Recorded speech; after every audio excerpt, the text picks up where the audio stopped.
Okey, Assalamualaikum dan salam sejahtera. Kelas kita tadi sudah habis dan ini ialah latihan yang perlu kamu lakukan dan ini ialah video yang telah saya sediakan. Cuma saya perlu videokan dia ada masalah internet, so saya tak boleh nak upload sebab dia panjang. Dan kerja kamu selain daripada tadi yang salin peta IT, kamu juga perlu menyalin maksud tanda baca. Kamu boleh print dan tampal dengan cantik. Kalau kamu ada printer, kalau tak ada, kamu tulis dengan kemas.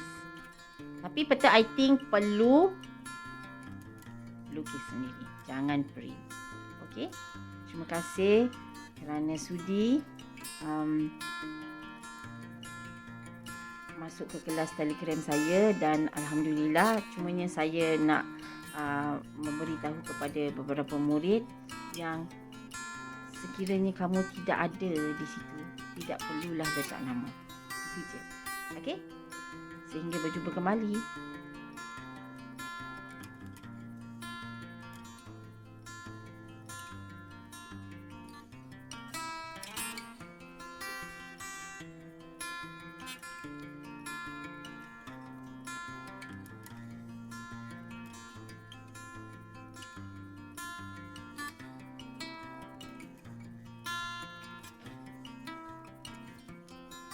Okey, berjumpa kembali. Okey, ini ialah video yang saya sediakan, cumanya lambat untuk diuploadkan. Okey, tanda baca, tanda soal ini ialah tanda soal digunakan dalam ayat tanya. Ditulis pada akhir ayat tanya. Tanda seru.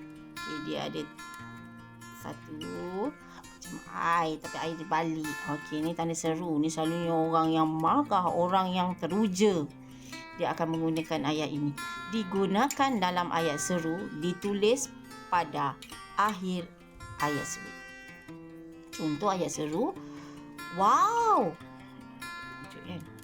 Amboi. Cheese. Okey, faham ya? Seterusnya ialah tadi tanda soal ni adalah kamu soalan, siapa nama kamu? Apa nama kucing awak? Siapa? Apa? Siapa digunakan untuk manusia? Apa digunakan untuk selain daripada manusia? Maksudnya benda, ya?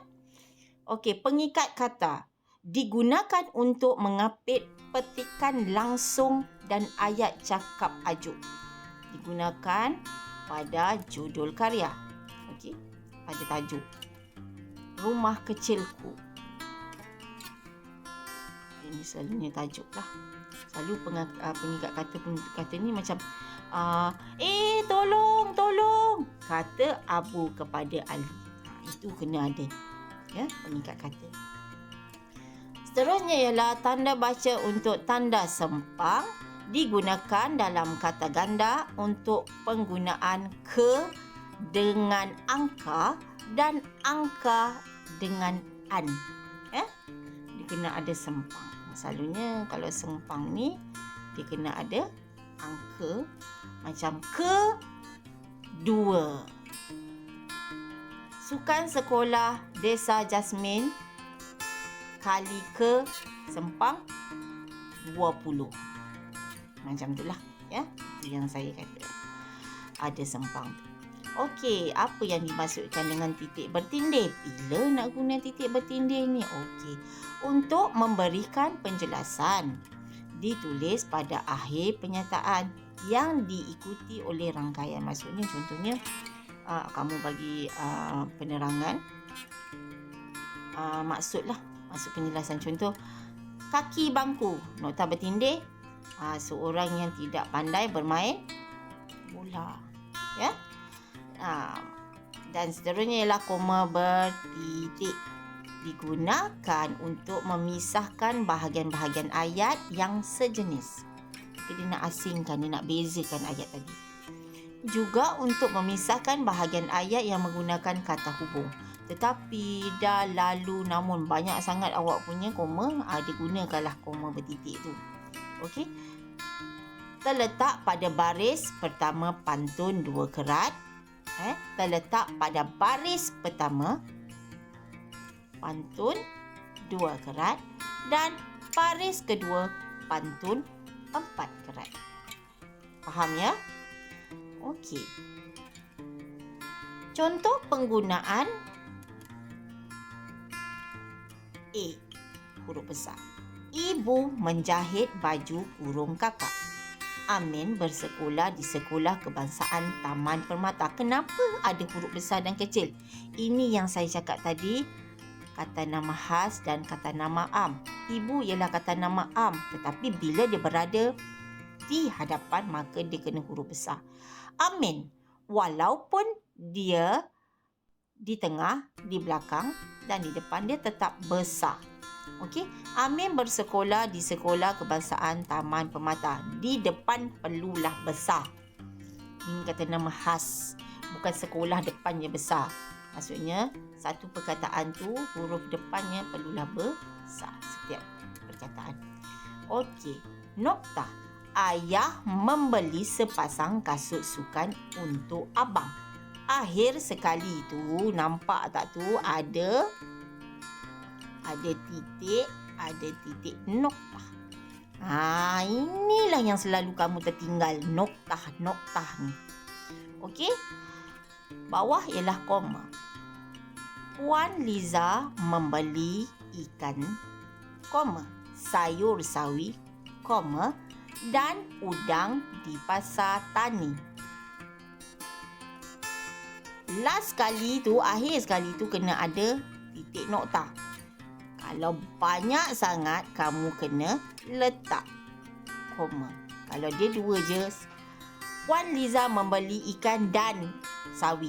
Cukup, tak ada koma. Tetapi lebih daripada 2, perlulah ada koma. Okey, faham ya? Sama juga dengan bila kita menggunakan ayat penanda wacana. Okey, selain melukis, koma, adik suka membaca buku, nokta. Okey, bawah, wah, ni tanda seru. Wah, koma dulu.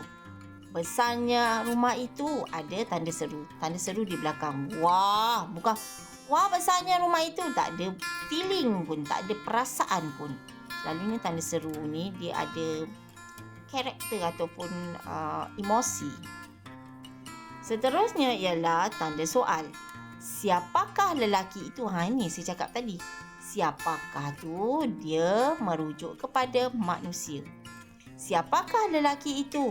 Ada tanda soal di belakang. Okey, mengapakah Jihan menangis? Ada tanda soal di belakang. Awak nampak tak pengikat kata tu? Itu dia tengah bercakap.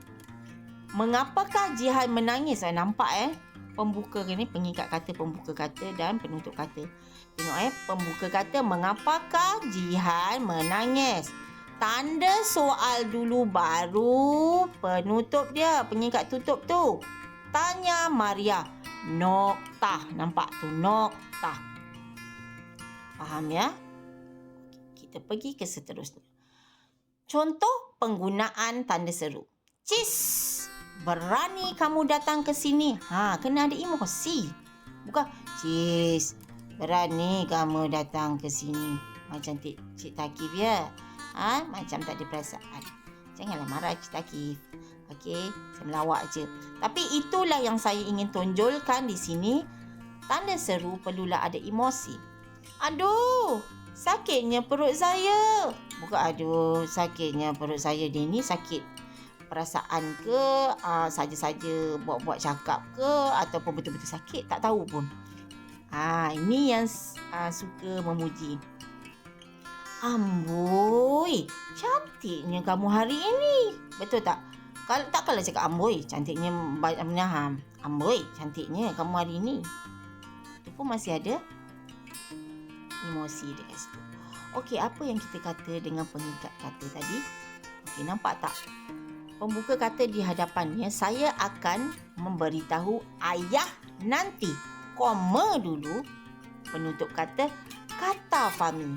Okey, dalam karangan saya dah kata dah, awak tak boleh buat dialog. Ini dialog. Kamu kena tukar dia kepada ayat pengikat di sini. So awak tak boleh buat macam dialog. Dialog ni dia lebih kepada komik. Ini adalah ayat yang formal. Okey, contoh yang kedua ialah abang sedang menonton filem Pascal. Pascal ialah tajuk filem tadi. So dia kena buka pengikat kata tadi dan penutup untuk memberitahu, oh Pascal ialah filem yang abang sedang menonton tu. Faham? Okey, inilah sempang. Okey, sempang ni sayur-sayuran di kebun Datuk sangat subur. Ini ialah kata ganda. Sempang akan digunakan dengan perkataan apabila diikuti dengan an dan diikuti dengan nombor yang tadi saya terangkan. Yang kedua ialah Sendiwati Sarimah adalah pelakon terkenal pada tahun 1960-an. 80-an. Okey, itu adalah cara menulis untuk sempang. Dan nokta bertindih, okey? Tarikh. Ni tarikh nokta bertindih, nampak? 23 hari bulan Jun 2021. Bahan yang diperlukan untuk membuat telur dadah adalah seperti berikut. 3 biji telur, 1 biji bawang. Faham ya? Contoh penggunaan koma bertitik tadi ya. Ilmu agama sangat penting dalam kehidupan kita. Nampak? Koma dia tu. Nampak koma dia. Jadikannya sebagai panduan hidup, nokta. Tapi itu kena ada nokta. Jangan biar je. Yang kedua, Jidin lapar, koma bertindih. Dia tidak mempunyai wang untuk membeli makanan. Yang ketiga ialah banyak udang, banyak garam. Koma ini pantun. Banyak orang, banyak ragam. Ini ialah pantun 2 kerat di baris yang pertama. Okey, yang seterusnya adalah contoh koma dan pengikat kata tadi. Okey, dia pastikan datang nanti. Maksudnya kan tu akan. Okey, hari dah larut malam. Dah tu sudah. Datuk lahir pada tahun 40. Okey, 40-an tu maksudnya koma tu adalah merujuk kepada 1940. Okey. Ini adalah tanda kurungan ya. Hana melanjutkan pelajaran ke Universiti Islam Antarabangsa, dalam kurungan dia punya singkatan kita panggil UIA. Apa maksud UIA? Universiti Islam Antarabangsa. Okey, itu maksudnya. Dia nak menerangkan. Okey. Jangan takut gagal kerana orang yang tidak pernah gagal hanyalah orang yang tidak pernah melangkah. Buya Hamka. Buya Hamka ni adalah rujukan lah yang dia cakap. Maksud dia yang closekan, dia yang kata perkataan tu. So kamu kena quotekan dia di situ. Ini ialah rujukan lah Buya Hamka. Akhir sekali ialah tanda slash tu tanda sempang, bukan sempang, selang tu. Kepada cik, encik, tuan, puan, datuk, datin, rujukan kami nokta bertindih SKK nokta 100, nombor rujukan ni lah. Okey, slash tu. Okey,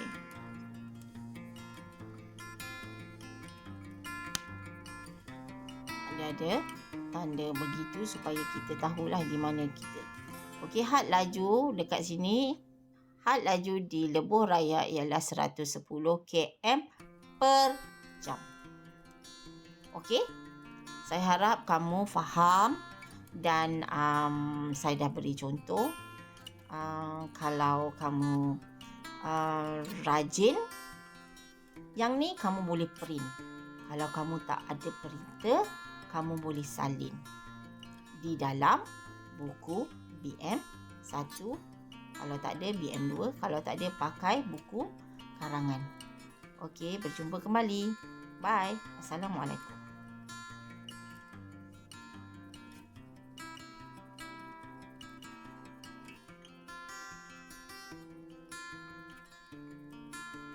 Assalamualaikum dan salam sejahtera. Okey, macam mana tadi slide yang kamu tonton tadi? Senang kan? Saya harap kamu boleh buat dan pastikan tulisan kamu cantik dan kemas. Okey. So, kamu bolehlah baca buku kamu di rumah. Jangan dibiar-biarkan je buku tu pegun dekat dalam beg. Sampailah kecut buku kamu tu. Adalah sampai kecut kan. Okey, so saya peringatkan kembali, kerja tugasan kamu ialah, satu ialah peta iting. Keduanya, kamu salin semula ataupun tampal nota-nota yang saya berikan tadi. Sehingga berjumpa kembali. Dan Assalamualaikum.